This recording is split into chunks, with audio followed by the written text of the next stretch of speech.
Hello, church. I hope you're having a good day today.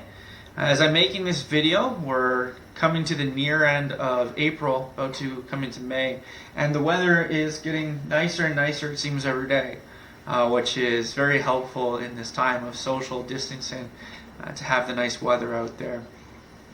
As a church, we're going to continue in our online presence to help us stay connected during this time. And I'd encourage you to be a part of that, to follow along in the videos we make and produce, and also in our online meetings that we do, and in some other ways. And that's what we're going to talk about today, is the value of Christian community. In this time of isolation, there's been a lot of funny videos come out and memes and stuff like that about introvert versus extrovert. And my wife sent me one the other day that she thought was pretty funny. Her being on the more introverted side and me being more extroverted. Regardless of where you fall on that scale, though, there is a great value of people coming together and spending time together, and for our mental health, for that to be a benefit.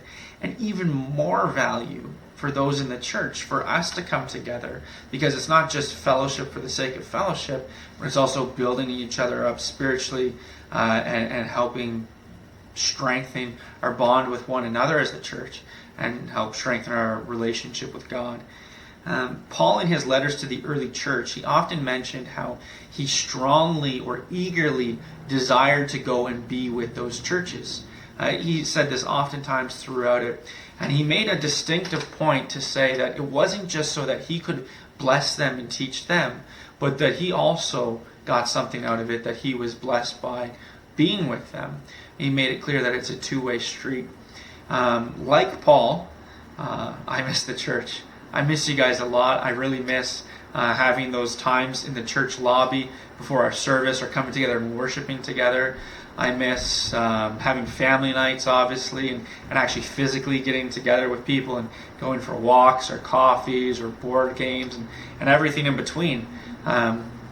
One thing, surprisingly, well, not surprisingly, but one thing I don't miss is the part of our relationship where we build each other up in our faith and help each other grow closer to God. And the reason I don't miss that is because I haven't stopped doing that. I'm still very connected, obviously, through these videos, through phone calls and group calls and messaging, and just having that time with one another is something that I've kept to. And I'd encourage you also to stay to that and find ways to build each other up. There's the old saying, iron sharpens iron. It's not just an old saying. It's actually from Proverbs 27. It's a Christian saying that iron sharpens iron. And if you read the rest of the verse, it basically says, and likewise, you are to encourage and build up each other as well, sharpening each other up in the ways of God. Another area in the Bible that we see something similar is in Hebrews chapter 10. I'm going to read verses 24 and 25 from the English Standard Version. It reads, "And let us consider how to stir up one another to love and good works, not neglecting to meet together, as is the habit of some, but encouraging one another, and all the more as you see the day drawing near." And likewise to the church that this was written to our church and all the church, this is something we should do. Ask yourself, how can I stir up the faith in my brothers and sisters? How can I help point them closer to God, to build them up in love and encourage them? Now, I'm not asking you, obviously, to gather in person because we respect the laws of the land, but there is other ways that we can come together and still be that community. You don't need to be alone in this time. Obviously, like I said, we have our live streams. We have calls before the service, a Zoom call that happens before the service, so we can gather in that sense.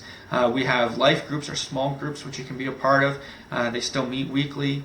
You can be part of a group call. You can just pick up a phone call and call your brother and sister in Christ and talk to them. And don't just discuss the weather, but talk about those deeper things. In fact, now is a great time for you to say, hey, you know what? Say to someone, why don't we read this part of the Bible together, and then we'll come together and talk about it. And so that you have that conversation where you can be on the same page and pointing things out to each other of how you learn from the Bible. It's a great time to do that. Pray for your brothers and sisters in Christ.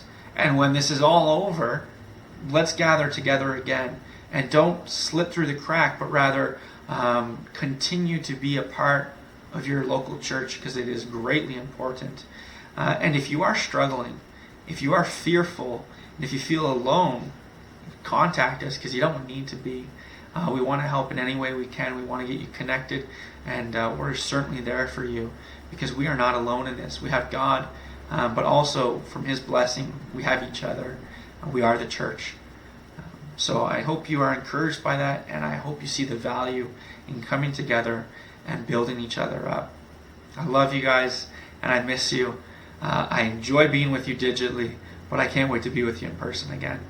Have a good day.